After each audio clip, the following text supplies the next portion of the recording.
Hey guys, welcome to the 39th C# tutorial that I'm making for the new Boston. And in this tutorial, I'm going to be showing you how to use the StreamWriter class.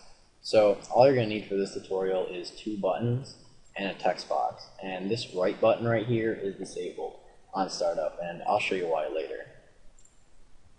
Also, you're going to need to be using the system.io namespace because the StreamWriter class is inside of this system.io namespace, just like the StreamReader class.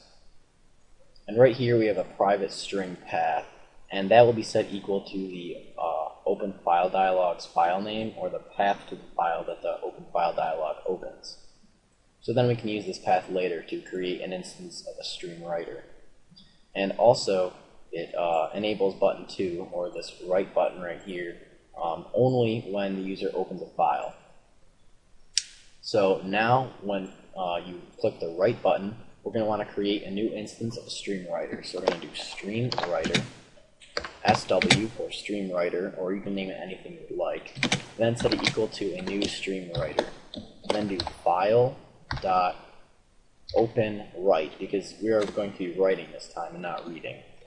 And then inside of here, we're just going to want to put the path. And we already created a string for that, so we're just going to use this path string. Alright, so now once we have our StreamWriter created, we can do sw.write. And basically this will just write into our text file. So we're just going to want to have it write the contents of text box 1. So this way we can write text inside of text box 1, and it will just write that into our text file. And then we're just going to want to dispose of this StreamWriter so that we don't get any errors like being used by another process or something like that. So now when we debug, you can see this right button is disabled, and it will only be enabled when we open a file. Like if we don't open a file, it's not enabled. So now we open our text file, and now our button is enabled. We can write something to our file. I'm just going to have it write, my name is Adam. So go ahead and click write, and that will just write it into the text file. So now if we go back into Notepad right here, open up that text file, we should see my name is Adam. Yep, my name is Adam. And we can write something else here as well. If we wanted to write just hello, click write, reopen the file, and we see hello. Well, it did write hello. However, instead of just deleting everything that was there and then writing hello, it just wrote hello over what was already there. And there's a reason why. It did open write instead of create. And if we do .create, then what it will do is it says creates or overwrites the specified file with a specified buffer size, file options, and file security. And basically what that means is it will delete everything that is there and then it will write, instead of just writing. So now when we write here, we should only see what we write in this text box and nothing else, nothing that was previously there. So if we just write Adam this time, click write, open up our file in Notepad, should see Adam. Yep, all we see is Adam, there's nothing else there. If we were to write something larger, it's like I am Adam,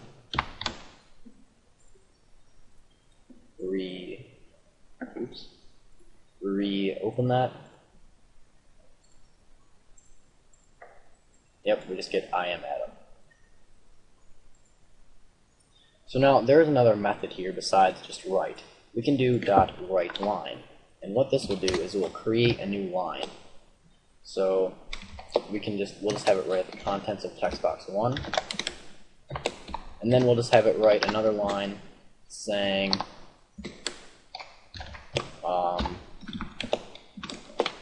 this is the second line.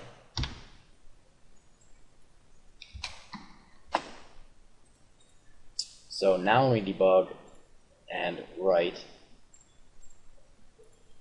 should just write Adam. So now when we open our file in Notepad right here, there should be two lines. There should be a line that says Adam, because that's what we wrote or typed in text box 1. And then we should get another line saying this is the second line.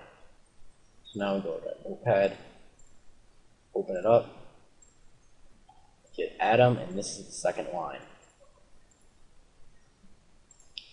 Now, if we were to do the write method here again, it would still create another line, and that is because following this line, it puts a special character that will create another line no matter what is typed after it. So if we were to type just, I don't know, Adam here again, then it would be on another line. Let's write hello at the top. Click write. Now we should have 3 lines this time. Yep, we have hello. This is the second line in Adam. But if we were to do write again, then the key difference here between write line and write is write line will only be the one that will create a new line after it. But write doesn't do that. So if we do write again, then this will still be on the same line as Adam. So if we were to write space and then my last name here, then we should get Adam space my last name, and that should all be on the same line.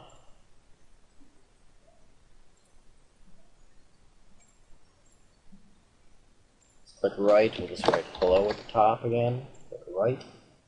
We open it up, and again, we should see only 3 lines here, but following this, we should see a space and then my last name. Okay. I do open. Yeah, don't save. Yeah, and there we go. We see hello. This is the second line. Adam space my last name. And again, that's because after this, and because of this write line method, it'll create another line after it no matter what you type. So that's it for the 39th C# tutorial. And in the next tutorial, we're going to be looking at writing bytes. So, see you guys.